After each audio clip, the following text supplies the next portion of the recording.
Hi friends. పోలీసులు రావడంతో గౌరీప్రసాద్ గారు, హైమావతి, జీవన కిందికి దిగి వస్తారు.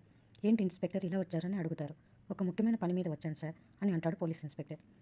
కార్ యాక్సిడెంట్ గురించి వచ్చారా, నిజం తెలిసిపోయిందా అని జీవన అనుకుంటుంది. పోలీసులను చూసి ఆనంది, పద్మమ్మ, సింహాద్రి కూడా వస్తారు. బయట పార్క్ చేసిన కార్ మీదేనా అని అడుగుతాడు ఇన్స్పెక్టర్. అవును అంటారు. ఏం జరిగిందని అడుగుతారు. నిన్న రాత్రి మణికొండ ఏరియాలో సునంద వాళ్ళ అబ్బాయికి యాక్సిడెంట్ జరిగిందని ఇన్స్పెక్టర్ చెప్తాడు. ఆనంది, సింహాద్రి ఆ యాక్సిడెంటేగా మనం చూసింది అని ఇద్దరు మాట్లాడుకుంటారు. అవును నాయన అంటుంది ఆనంది. మరి దానికోసం పోలీసులు ఇక్కడికే వచ్చారేంది అంటాడు సింహాద్రి.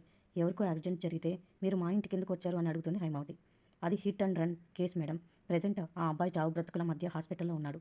వాళ్ళ పేరెంట్స్ కేసు పెట్టారు. మా ఇన్వెస్టిగేషన్లో తెలిసిన విషయం ఏంటి అంటే ఆ యాక్సిడెంట్ చేసిన కారు మీ ఇంటిదే.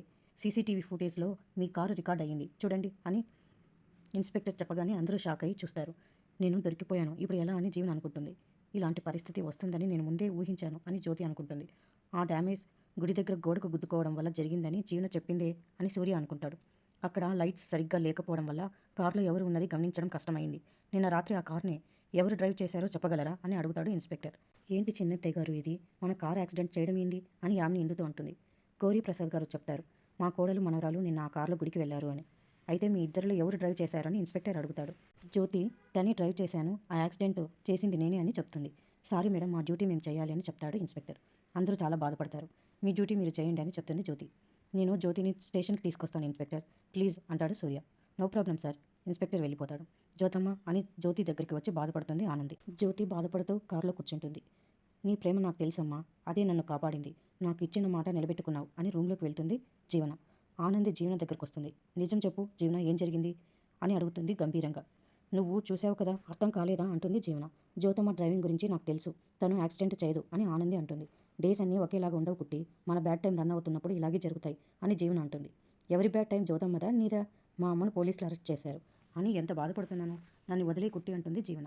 ఆనంది అన్ని వివరంగా ఆరా తీస్తుంది. జీవన తెలివిగా సమాధానం చెప్పి తప్పించుకుంటుంది. జ్యోతమ్మని అరెస్ట్ చేస్తే నీకెట్లా ఉందో తెలియదు కానీ నాకైతే నరాలు తెగినాయి. జ్యోతమ్మని ఎట్లయినా కాపాడుకుంటాను అని ఆనంది వెళ్ళిపోతుంది. నువ్వు నన్నే అంటున్నావని తెలుసు, అయితే ఏంటి, ఎవరు ఏమి అయిపోయినా పర్వాలేదు, నేను సేఫ్గా ఉన్నాను, అది చాలు. అయినా డాడీ తీసుకెళ్లాడు కదా, యాక్సిడెంట్ చేసింది నేను కాదు జీవన అని డాడీతో చెప్తుందా? చెప్తే అప్పుడు నా పరిస్థితి ఏంటి అని జీవన అనుకుంటుంది. నువ్వు కాదని నాకు తెలుసు జ్యోతి, కూతుర్ని కాపాడుకోవడానికి నువ్వే అని చెప్పావు, అయినా ఇంత పెద్ద విషయాన్ని నా దగ్గర దాచావు అని అడుగుతాడు సూర్య. జీవన చెప్పనే లేదు అని అన్ని విషయాలు సూర్యకి చెప్తుంది. ఎవరికైనా చెప్తే నేను చచ్చిపోతానని జీవన ఎవరికి చెప్పకుండా చేసింది. ఆనంది కాపాడిన విషయం కూడా చెప్తుంది సూర్యకి.